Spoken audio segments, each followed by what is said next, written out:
Hello and welcome and happy Tuesday. This is Going Well, I think, with David Cooper. I'm David Cooper. This is the show where no one's listening. No one cares. The show where every episode's the last episode. Today, someone very special to me. I've worked with him. I've been on commercial radio with him. My last real job I originally got from filling in for his radio show. He is a broadcaster. He is a talent. He is a friend. His name is Jim Richards, and he hosts NEWSTALK Tonight on the iHeartRadio Talk Network. All right, so here he is, Jim Richards. Let's jump right the fuck in.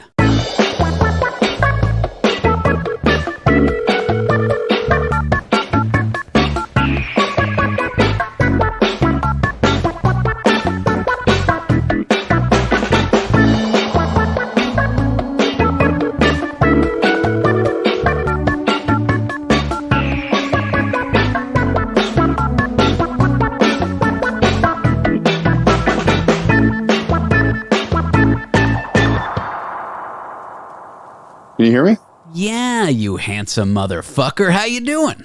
I'm good. How are you? Good. Too vulgar? Too vulgar? No, that's fine. I can tell you have Zoom dysmorphia. You're just staring at your own picture, adjusting your hair. Yeah, I wasn't doing, yes, I was. Well, I was touching my hair, but I wasn't adjusting it. But yes, I was looking at me. But it's not that much of a difference. I feel like you're having a handsome day, Jim. I feel like you're having a handsome period, like the last 6 months for you, getting more handsome. My mustache, I think, has changed the way I looked at life. Are women throwing themselves at you? No, not at all. I don't go out to find out, but no. Answer is no. Is it because you're not drinking that you don't go out? Well, it's, I don't get home I don't get out of there till about 11:15, 11:30. There's nothing going on. Friday nights is kind of a bit of a write-off. And then I just feel like I was exhausted on Saturday, and George wanted me to just come over to his house, and we were gonna just shoot the shit and sit in a hot tub. And I was like, I just fucking get tired after 10 minutes in a hot tub, and I want to go home. I'm not gonna drive across the city to go in a hot tub with another dude. Are those new glasses? No, I bought them a few years ago and they were too loud. Like I didn't like, they're women's sunglasses. They're huge women's sunglasses that I popped out the fucking, what do you call it? Sunglass lenses and then got prescription lenses in them. A couple of mine are like that. Yeah. Well, and then I came home and after I got them, I'm like, what have I done? These are too crazy. And I never wore them. I never liked them.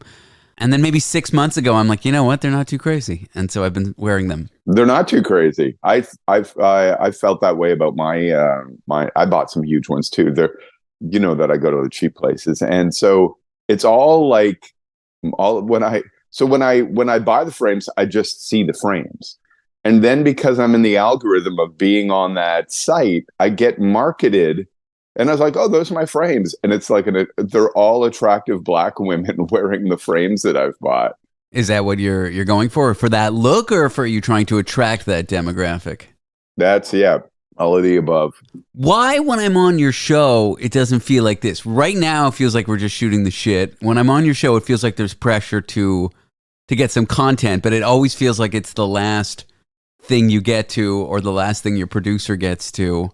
Like finding scraps. Are we doing the show right now, by the way? Yeah, we're doing the show. Although if you don't like anything. All right. No. I'm fine. I think that we do that. I mean, I do find whatever we haven't talked about or fun topics I'll put aside for when you and I talk.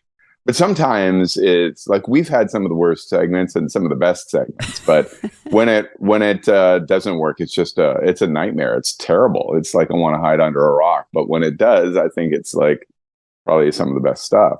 Am I an embarrassment to you sometimes, Jim? No, not at all. I'm very grateful that you come on, but and I don't expect you to do any work, but I just, it's whatever I have, it's either going to hit or miss. And you know what? None of it's tongue scraper or toe fungus. I know I go back to that all the time, but This show, it seems to be my anal fissures is something that comes up a lot, which I feel like is a little too blue for your show. Do I know that one? Well, no, I just 6, 7, 8 months ago, who knows how long ago, I went to the doctor and I was complaining about a little bit of blood in my stool. She's like, "You've ever done a rectal exam?" I'm like, "No." And loving it? What? No. Well, no, I don't do butt stuff because it hurts. And so she gives me one, and she's like, "You have a fissure." I don't even know what that means. It's like a crack in your rectum. Is this? I'm worried.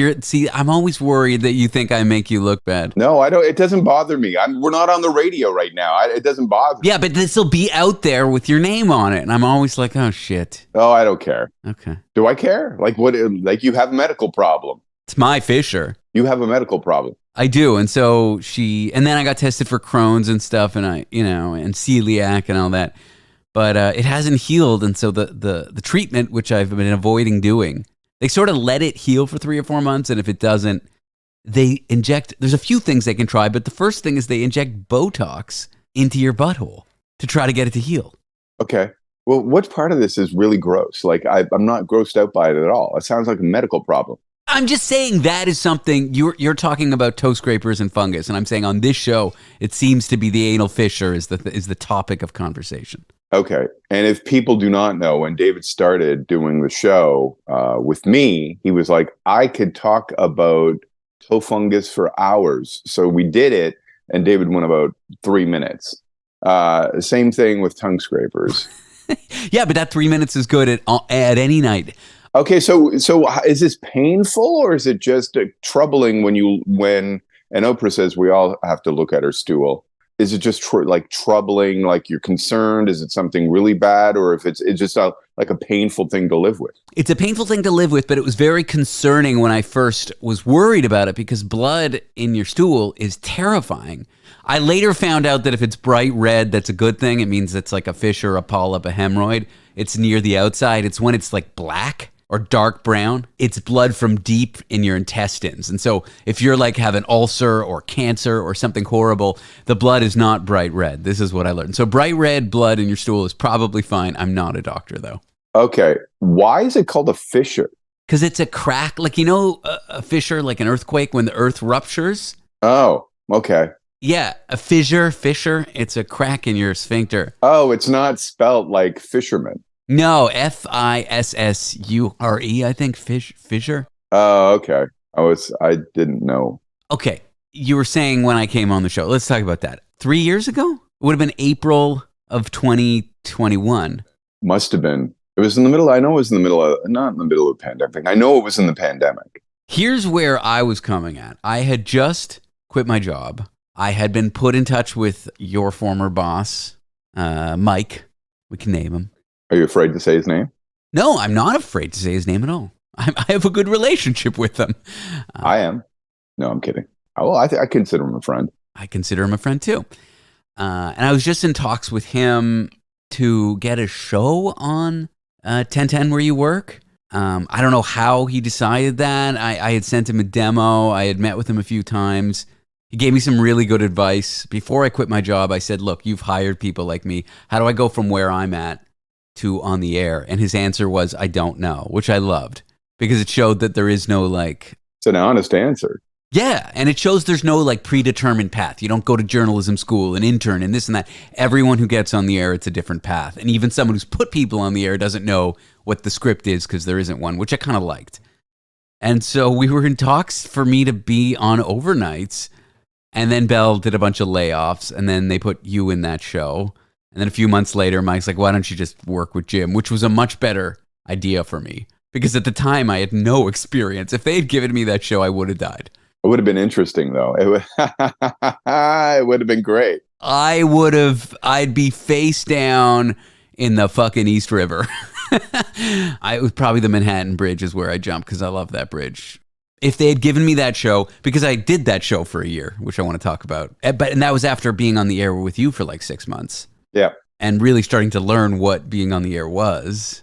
I couldn't have done it. It was too much for me for the year that I did it with a little bit of experience. Yeah. I mean, when you came in, you were like, oh, I don't prepare. I'm just this genius who just talks. No, I didn't say I'm this genius. I just said I really like... Okay, I get it. But... And the way I'm like listening it is like, okay, this guy thinks he's like a genius. In that, even people like Howard Stern doesn't sound like he prepares, but probably one of the most prepared guys around. You know what I mean? Mm-hmm. Like that, at least they have like a path of where they're going. They don't know where the hell it's going to go. I know that now, Jim. Yeah. Okay. I have notes for you. We looked you up on People AI, which is a very reputable website. And apparently your net worth is $327 million, according to a website that summarized your Wikipedia using AI. Really? Wow. AI's got a lot of work to do. I know, but I'm saying I did research for this. Did you do this research or did your producer, Danny, do the research? Bit of column A, bit of column B. Does she do research for you? A little bit. I mean, mostly she just books guests, sends me stories and stuff. Okay. And then I pay her, but not nearly enough. And I apologize for that, Danny. So I'm in talks to get this job. Bell does layoffs. They put you in that slot. They do some reorganization. Obviously, they take it off the table for me because you are more qualified, more talented for a million reasons, which I now see. Well, qualified. Let's put qualified down. Yeah. And back to the off-the-cuff stuff. The best interviews you're prepared for and you don't use the prep. But what the prep does is it prevents the worst interviews where the off-the-cuff isn't working. And then that's my opinion on prep, which I've come to see. And I remember being lectured many years ago when I was doing radio as a hobby by someone who was better than me and I looked up to. And they're like, your show does have a format, even though you think it doesn't. Yeah. And he starts listing all the things that I do every show. And he's like, you say you're unprepared and everything's off the cuff, but like you have a format. Here is your format. Whether you think you're preparing or not, you are prepared. So not having a format isn't a real thing. You can pretend and perform like you have no format. But obviously I learned these things in that 6 months working with you. So when I came and I was like, I don't prepare, you were like, fuck this guy? It was at the initial. No, I was like, okay, let's see how this goes. And not like, hey, let's hang him out. I'm not really in a let's hang it out to dry thing. It's like, okay, this could be fun. This should be fun. And then, we're on the road and there's, keep driving into dead ends. I thought we had fun doing that really late slot. No, we did. We had a lot of fun. After about a month of doing it, I was heavily prepared for it is all. Yeah. No, but there were times where, I think you thought you were prepared and then, stuff didn't go anywhere. And we kind of needed another off ramp or another avenue to get to point B. I'd have on my prep sheet for 40 minutes of airtime just the word tongue fungus. And yeah, it wouldn't be enough. You're right. There's a toe fungus. I know your stuff better than you do. No, it's like when people say it's not rocket surgery. I was intentionally, to be. Oh, okay. Sorry about that, David. I didn't know. No, it's okay. It's the genius. Yeah, no, yeah, that is the genius. Yeah. And then after 6 months, you got put on like a evening show or afternoon show, and now you're on the evening show. And then they kind of gave me that job, but I'm not sure I ever actually had that job. I was kind of filling in for a full calendar year. Well, I was filling in too, right? Until they decided what they wanted to do in the afternoons. And so I think until that point, they were getting you to fill in for me until they figured out what they wanted to do. And yeah, it was a bit of a no man's land for about 6 months. It was a year for me because you stepped away you did 6 months on air in the no man's land. And then you took 6 months stepping away, which we don't have to talk about. We can, doesn't matter. I mean, you've talked about it, but you took a leave of absence or something like that. Yeah, I took a bit of I've been there about 25 years. I took a bit of a, what do they call it? It wasn't a sabbatical. It was a mental health leave. But I don't, if I feel like people are going to you really want to get deep into it, I just took a sabbatical. But yeah, it was a mental health leave. So that was 6 months plus the 6 months of you doing the kind of filling in. So for me, it was a year of filling in. You did a whole year of it. Wow. Yeah, November to November. It was wild. Yeah. It felt like a real job. I got paid like a real job, but it was like every week I had to renegotiate whether I had the job until they finally. I think they kept it as long as they did, like to be nice to me. I don't have any ill will towards them, but it did feel like it was a real job, even though it was filling in for a year. Yeah. That was great experience. No, it was. I mean, it got me to do this terrible podcast. So I mean, it's a brilliant podcast. It's not. Have you listened? You have. I have listened to the first couple. Thank you. Yeah, no, I like it. I mean, you're very unique and you're very funny. Thank you, Jim. And it's honestly like the favorite stuff that I'm doing right now, I would say is like the stuff that I'm doing with you right now. Like I like all of the other stuff, but it's just fun and it's not a hassle to do the segments that you do when you come on, if you come on. Tuesday, Wednesdays, and Thursdays. I'm kidding. The pay's not there, Jim. So it's like, what can I took it very seriously on air with you for 6 months back in April of 2021. David, I'm joking. I came prepared. I mean, not for the first month, but the next 5 months, I came very prepared. Yeah. We did an hour. I took it seriously. I treated it like a job, even though it wasn't. And then it turned into a job. Now it's just like, okay, it's nice to do it. It's nice to be on commercial radio. It's nice to get a little advertising for this show. But it's hard to justify, like, okay, if I get invited out to a show, to cancel it. Yeah. 100%. 100%. I know. And I've told you that too. I'm just busting your chops. No, it's good. And it seems like you want to have me on earlier now. So I think I better be a little more polished. Would you want to be on earlier? Yes, absolutely. But I feel like something happens at 10 p.m. in radio where it just gets more loosey-goosey. And so if you're going to have me on at 9:30, I got to be prepared. No, it'll be the same. It'll be the same. The idea is for it to be the same. But yeah, I get what you're saying. I just want to, I don't even know if we have to have this on the air, but I'm like doing a 4-hour show now, and there's a way to do a 3-hour show and package it as a 4-hour show. Oh, I know that. I know that. I having previously done a 5-hour show, which was a 2-hour show packaged into 5 hours by the end of it, as encouraged by management, which was wild to me. The person who put the idea that you can re-roll stuff in my head was my boss, which I was like, whoa, I can just do that. Just do a really good 3-hour show and then repackage that last hour or whatever. Okay, so that gets you to now. Do you like doing evenings or? I do like doing evenings. It's a lot of fun. Radio's changing a lot right now, and the one thing that I having a hard time with trying to figure out how to do it is getting the phone calls. It's a little more of a passive listenership. So that I'm trying to figure out, because I do think that I'm right now doing too much of like an interview wheel of just the big stories of the day. And I don't feel like I'm doing a good enough job being unique and being me, and what either hasn't worked for me or has worked for me for the years that I've been at 1010, which is over about 26 years now. Jesus. And so, I'm just trying to figure it out right now, because I want to get it back to a place where it was like something that I used to do, but there's just, and you know what, I haven't given it a shot. I've just played it safe by doing interviews and not kind of like sometimes relying on calls. When you pick a very creative topic, the callers don't work for you, so they're not going to be maybe as creative as you want them to be. But at the same time, I haven't really groomed or developed that crowd, because sometimes going out on that tight wire, not knowing what you're going to get, it's safer to just plan an interview, right? Yeah, no, totally. I remember begging for calls at 1 a.m., which was wildly probably more difficult than doing it at 7 p.m., but even still difficult at 7 p.m.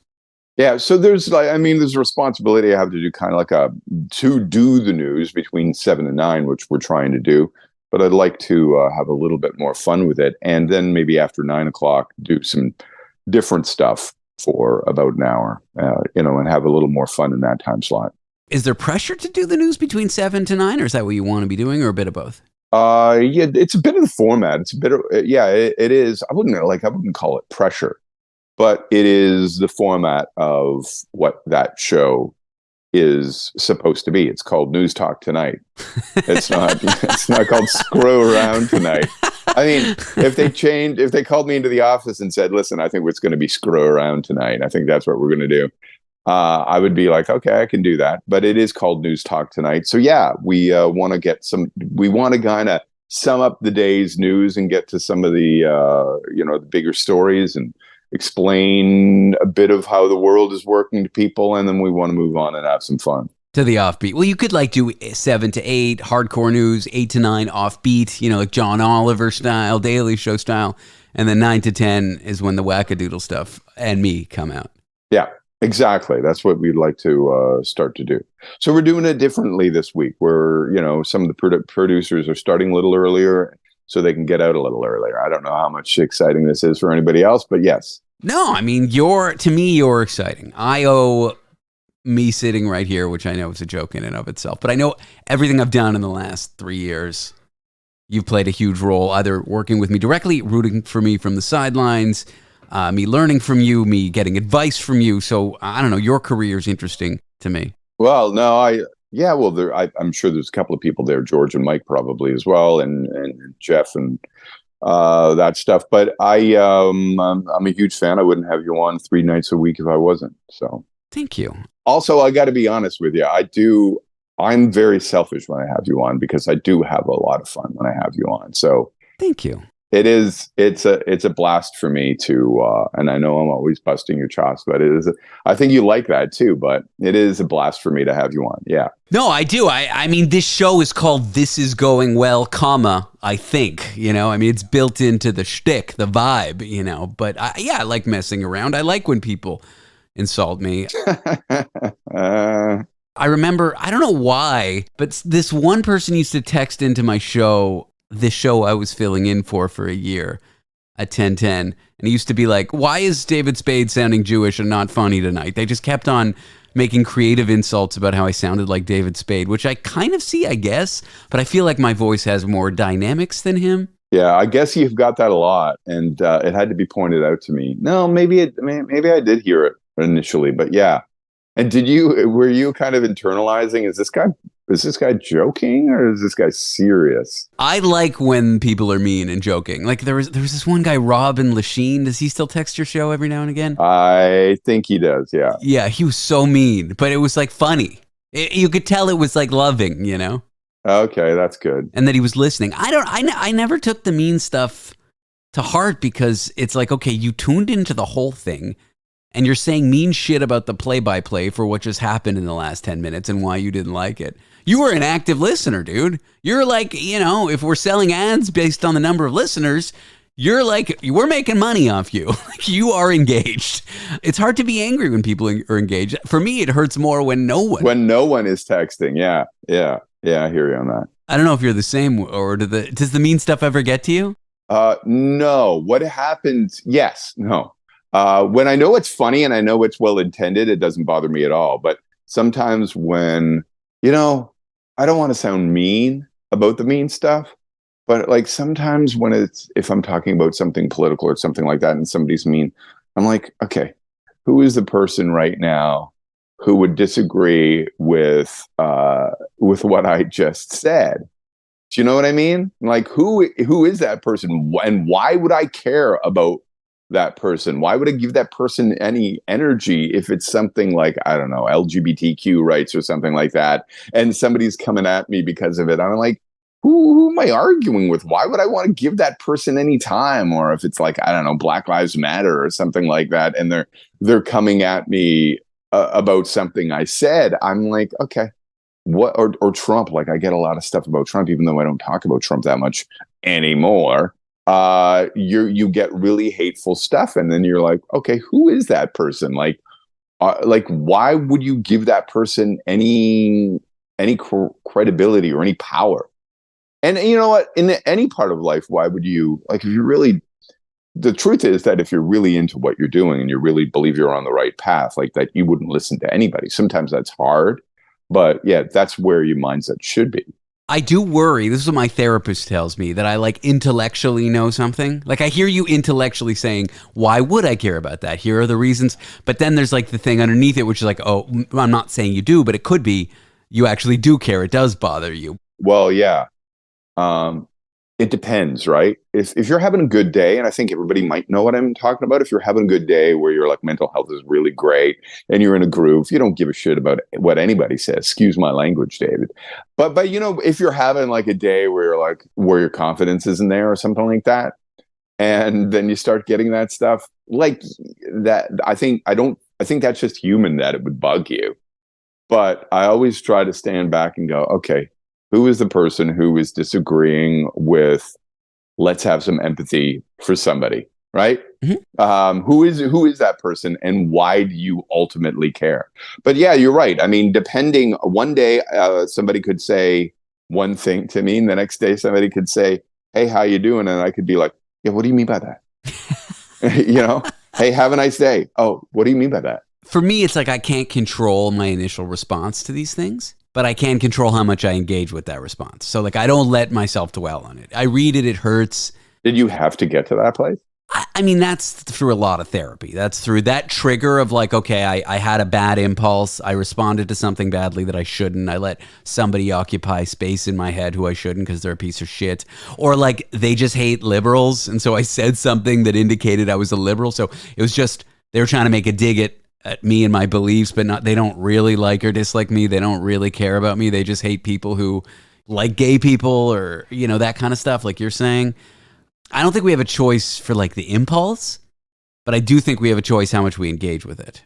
It is. It's 100%. Well, first of all, if I said what I wanted to say sometimes on the text board back to people, I probably wouldn't have a job, right? Well, saying nothing, I think, is the best way to deal with it. Yeah. And that takes a lot. But, you know, some of the things that people will say to, and I got to say, people at our station, when you're a female host or when you're a person of color, they get it the worst. But that's everywhere. Have you looked at YouTube comments? Yeah, exactly. And it's in real time, and it's hard to keep your mind on a show when somebody's like done that. And I've looked at other hosts, you know, comments, and I want to like reach through the phone and start fighting somebody.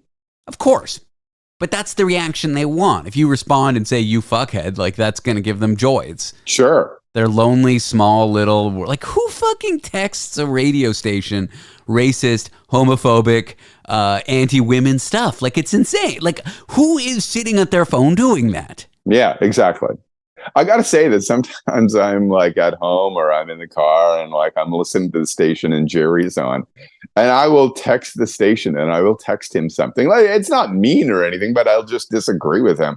And he's reading everybody's text but mine. It sometimes makes me wonder if my phone line is blocked. The station has blocked me. Yeah. I got to say though, like it's just, I think it's my ADHD too. I don't not look at the texts because of that. And I'm not very good. I don't look at them a lot. I say to my producer, hey, if you see something that's relevant to what we're talking about, you know, pop it up on the screen, or maybe try to contact that person to see if you can get them to call in if it's like really going to add something. Mm-hmm. Because I am like, even if things are good, like even if all the comments are good, like I got a show to do, right? And too often I'm like, you know, a squirrel seeing a shiny thing. And let's say people like what's going on. I'll be like, oh, people are really liking this. And I'll keep doing it. Maybe I'll do it too long because I'm playing to, they used to say a long time ago, like 1% of your audience calls in. And so if you're playing to the people who will call in, you're probably not doing the job that you should be doing, or you're just playing to the text board. You're probably not doing the show for the greater audience because it's not really a barometer. And people on the air far too often look at the phone calls that they're getting or the texts that they're getting as an applause meter, which it's not at all. No.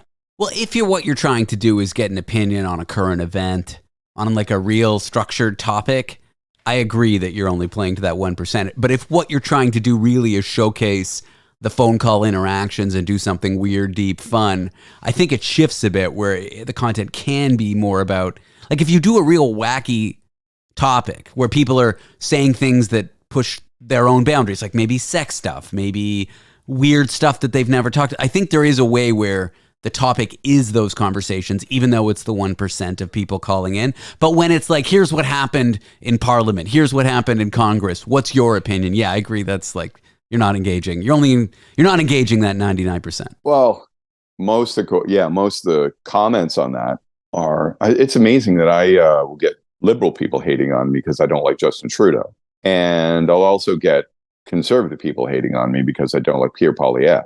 But yeah, you also have to keep in mind that you're only probably going to get opinions from the extremes on a lot of topics. So, but I find sometimes the texts are really interesting because if you have like a creative topic going on, it might be harder for the call screener or the producer to go through like 10 bad phone calls. It's easier to skim through 10 bad text messages and come up with the funny ones than it is to go through 10 bad phone calls and come up with the good ones. It's just not going to take as much time, right?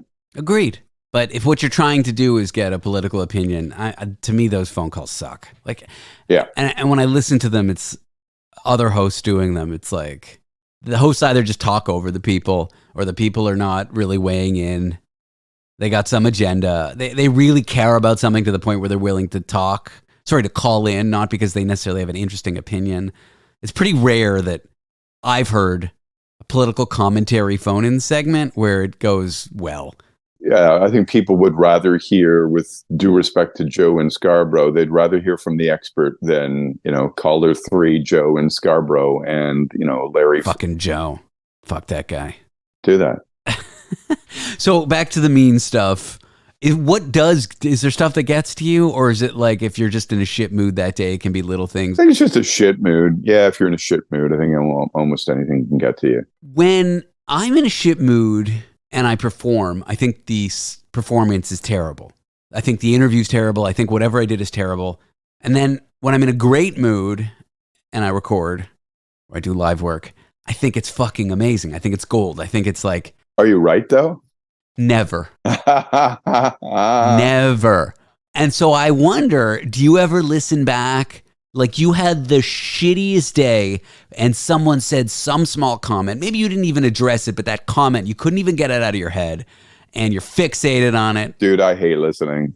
As much as I want other people to listen, I hate listening back to my show because I just hear all the ADHD and I hear the get to the freaking point, and it probably would help me a lot and I probably should do it.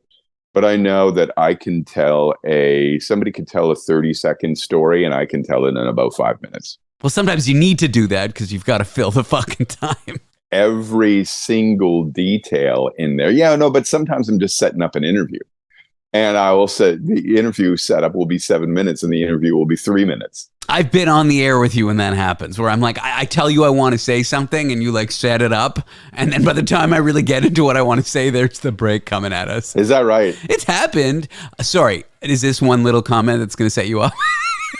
It's happened maybe 1 in 100 times, Jim. This is not a common thing you do. Yeah, I know. I think it is a common thing I do, and I need to get better at it. That's why recently I've been just trying to play a little clip from the news blurb that does all of that, and then I'll just come off of that and start the interview rather than me reenacting everything. If you do or don't do it, I don't know. From me saying you've done it, this is not an indictment. You mostly don't do it. This is not a tick or a bad habit of yours. It just has happened and you brought it up. But I do think I can, I do think there's so much to learn from listening to yourself. And I know that I haven't done it enough in my career. I do it. I used to hate it. You just get used to it. Yeah.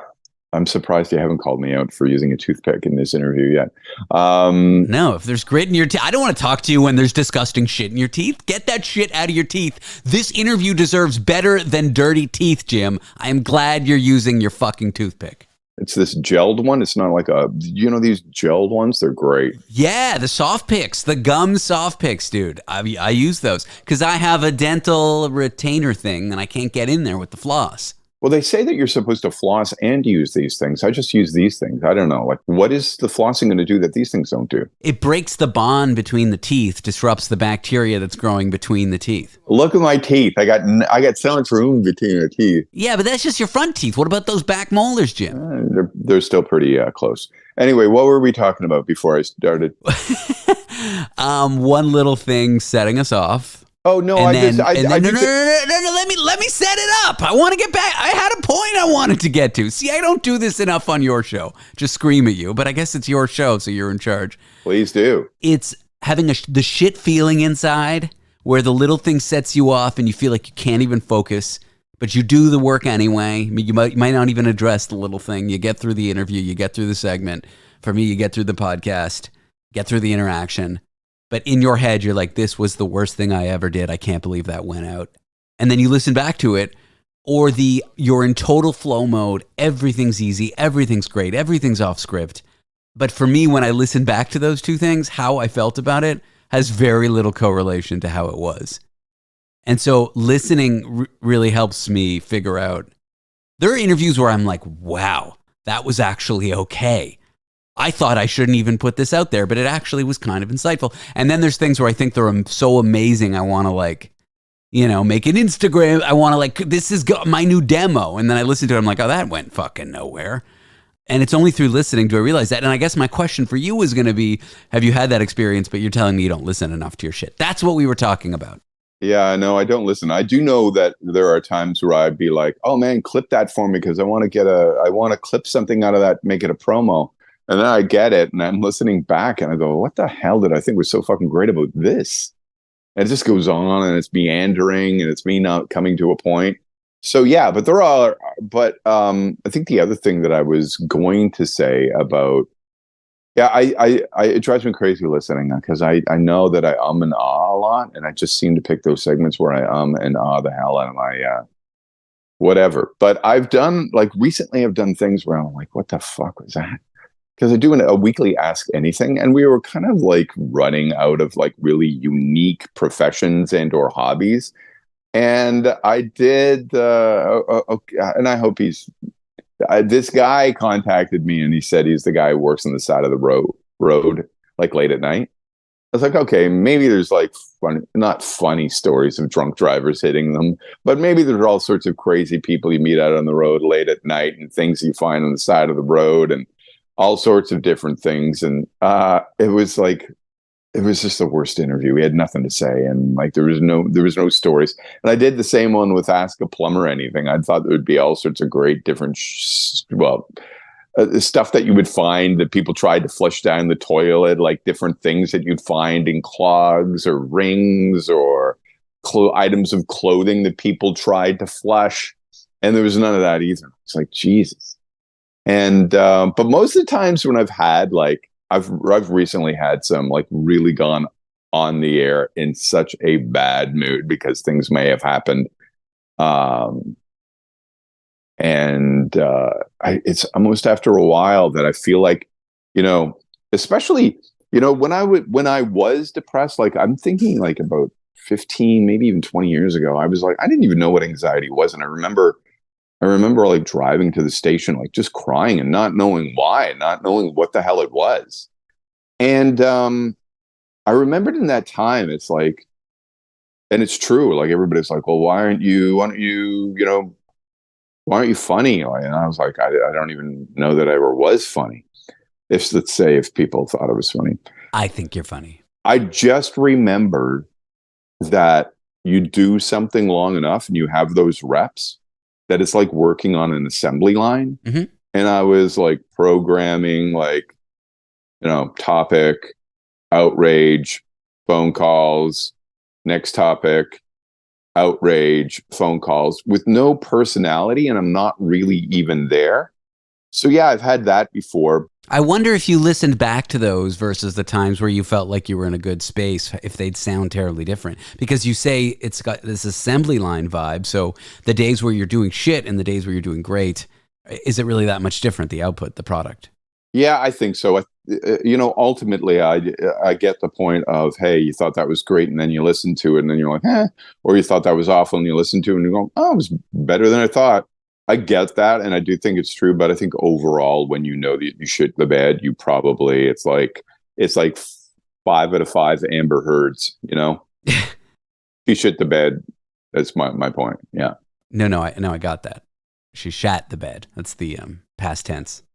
There's one trick that I've had is I don't know if it's meditating before the show, but there's one trick that I've just if I'm in a bad mood, blah, blah, blah, the best thing for me to do is, and I wish I did this more often, but I've had really good shows because I've just figured okay, how have you gotten here? How have you gotten here that you're in this bad mood? And it's usually because you're worrying about something that you have no control over. And you've built up this kind of frustration and or anxiety that you just feel whatever because you've been dwelling on this one thing. And I have been in I've done this a lot and I need to remember it more often because I've just done shows where I'm okay, what is the best thing to do right now? Wallow in this or to just not give a shit? And put it into don't give a shit mode and just go. And I've found that that's kind of my way out of it. It doesn't necessarily mean that it's going to be the most fun show, but it is kind of like nothing I can do about it, and let's just go and kind of like go crazy. If that makes any sense. It does. There's things in your control that you can do before you perform. Be prepared. Go through that exercise. I had my own little ritual and routine. I can't control who I am when I show up, what kind of mood I am when I show up, but there's so many things that are in my control. Focus on those, and at least then you get an adequate performance where you're in the best possible state. And then the days where you show up and you're doing amazing, those are just sugar on top. Like, that's how you should approach your craft. Well, yeah, I mean, there's all sorts of things that are not in my control, and there's nothing you can do about it. The other stuff. Acceptance. You went on a stream of consciousness odyssey that I loved, but I took a few notes as you went through it because there's a few things I wanted to address. Your Ask an Expert Anything segment, it reminded me of when I used to do stand-up comedy, and then I try to interview stand-up comedians on the radio. Someone being funny, I guess the analogy here is an expert having a seemingly interesting job, being a plumber, being whatever, has no bearing on their kind of like willingness to play and their ability to talk. Yeah.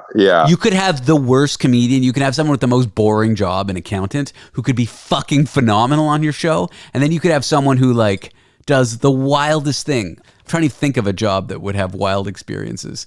Yeah. And they could just be the most boring person ever. And it's very hard to take what someone does on paper, even a comedian, and translate that to, oh, they're a good talker during interviews. Sometimes the comedians are the worst. I know. You think you're going to get gold from a comedian, and it's not like even that you want it to be like a Leno sit-down thing where clearly all of the questions are the lead up to a punchline, right? Like you're set, like in those things, if people don't know, the guest is even pre-interviewed and the host says this and then the guest says this, and it makes both of them look great. And it's a really tight segment. But, with comedians, I think they always think that, somebody who's interviewing wants them to do their material. To do their material. But that's not true. It's also not true. It's like, hey, give me something that's going to make you sound. But it has to seem natural. It has to seem conversational. It can't just be 100% seeming like, oh, I switched into material mode. It feels awkward, forced, not that funny. But I'm not necessarily asking for that, but I'm asking for more than nothing, right? A willingness to play, a willingness to be curious about being in the moment, answering questions in the moment. That's, to me, what I want. But all of them, just want to be interviewed about the craft and, that sort of stuff. That's all they know. And learning how to be a good talker is a separate thing. Yeah, 100%. It's like interviewing an athlete. They just want to talk about their practice and their this and then that because that's all they know. They're not necessarily going to be like an insightful person who knows about humanity. Occasionally you get an athlete like that, but most of them are just fucking idiots who know their craft really well. Same is true for comedians. Same is true for most experts. Yep. Being a good talker is this separate skill that you're not sure that someone has just because on paper they should have all these great stories. An ability to tell them well, an ability to play, be curious, be funny, be weird, have intuition about what to say in the moment. This is all a separate skill that you have as a broadcaster that a comedian, that a plumber may or may not have, or may or may not have the beginnings of. And so that's why it doesn't surprise me that even though a plumber has pulled, or a proctologist, I mean, that's the gold standard for a weird person to interview. Who knows if a proctologist is going to be... Have you had a proctologist? We're trying to get one. He agreed to one. It's like close to Christmas. We're working out the time. But I'm not a TikTok fan. I can't use it. It's not... Is he the TikTok proctologist? I think so. I think that's one of them, yeah. But that's where Danny finds these people because at least, hopefully... They're good at this stuff. But again, just because they could polish a 30-second video to make them seem that way doesn't mean when they're interviewed, they will be that way. Okay. The other thing you would mention when you went on when you were talking was crying before you got to work.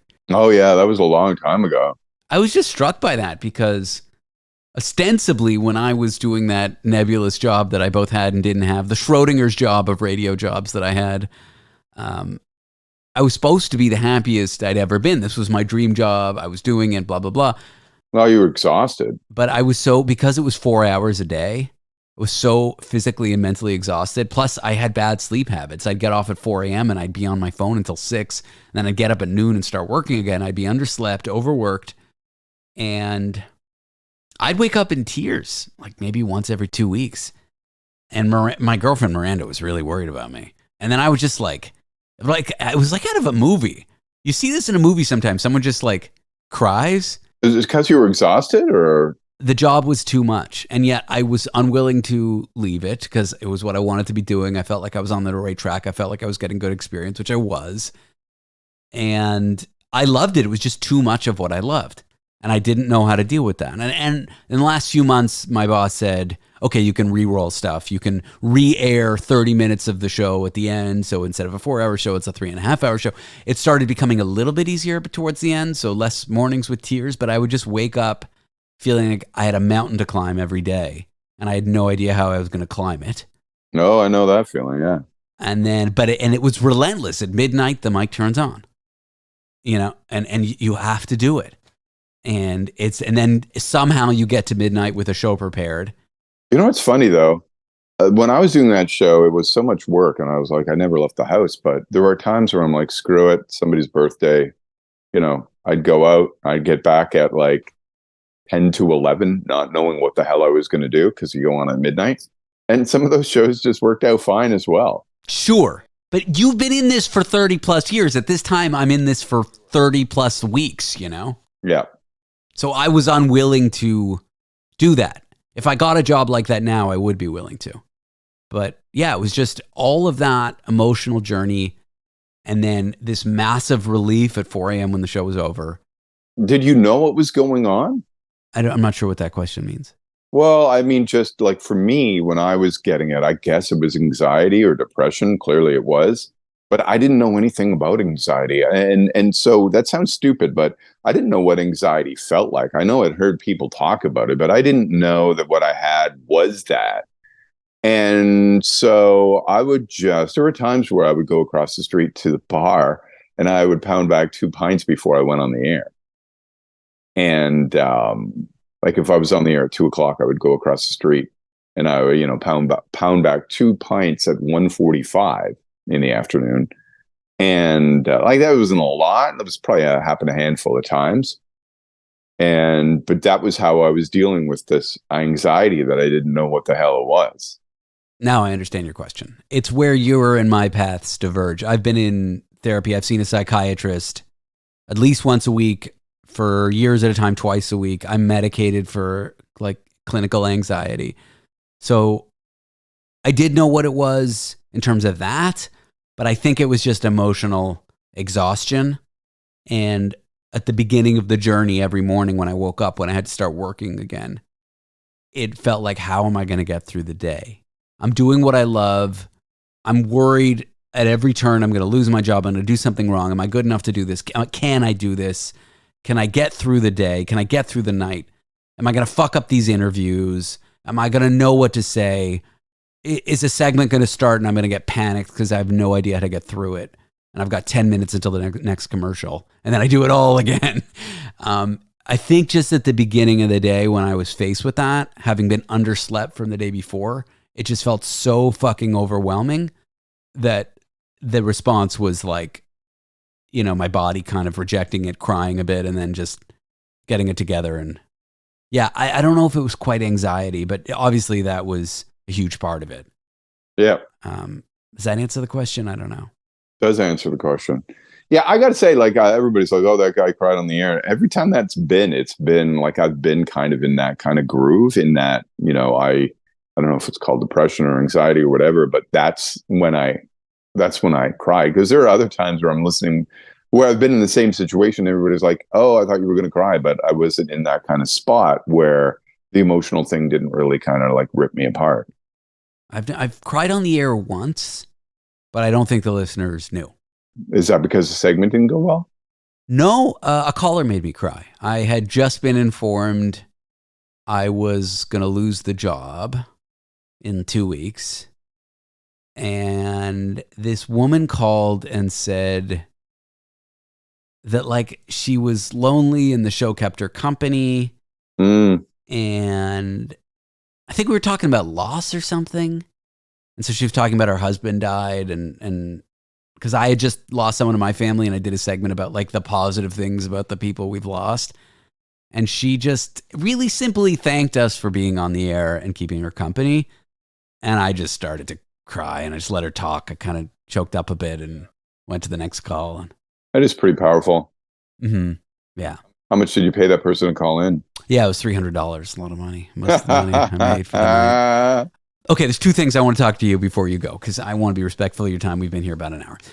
First of all, thank you for giving me a chance, letting me be on air, being on my side, being my advocate, giving me advice. I looked up to you. Sorry, I don't know. I said that in past tense. I now look down on you. Well, you look up to everybody. No, I don't. No, I do not. Well, what are you, 5'5"? Fuck off. No, just thanks for. I was probably hard to work with at first. My friends joke around saying I give off terrible first impressions. To who? Like, you're always like chatting with the waitress and stuff like that sort of thing? Oh, like strangers. Yeah. Oh, yeah. I talk to strangers. I mean, like friends, like people where I'm actually meeting them and it's not just a rando that I'm talking to. I do talk to everyone on the street. It's a problem. And always Miranda a lot. So yeah, just thanks for working with me I used your show's name, and that's like your name, Showgram. I didn't want to use your name. I was forced to use your show, but I was kind of like stealing your brand. And at the same time, you were like supporting me to do the show. It was just, I was a lot, I'm a lot. Being supportive of me through that year where I worked for Bell was... It was none of any of that. I'm just saying I appreciate it. Okay, and I'm saying I'm grateful. Last thing, I want to go to Marfa, Texas with you and George, Papa Stromba, Dapa, Hamba, Fapa, Souvlakiopoulos, or whatever. This is a small artist town in the middle of Texas. It takes like 10 hours to get there by car. It's in the middle of fucking nowhere. There's 2 radio stations. It's just a weird little town where there's an art school and there's maybe like 1,000 people. And it's like a very strange place. And there's 2 very strange radio stations. And George and I at Burning Man were talking about going. And I said we should bring Jim. And I would like to plan it in the new year. And I'm just putting that out there. Both of you are busy. Both of you are probably going to say no, but I would like to make it happen. Yeah. No, I like the idea. That's it. Those are the 2 things. Those are great 2 things. Do you hate what we've done here today? No, not at all. Do you feel like there's anything of artistic, creative substance in this? Yeah. No, I thought it was fun. I thought you'd be funnier, though, to be honest with you.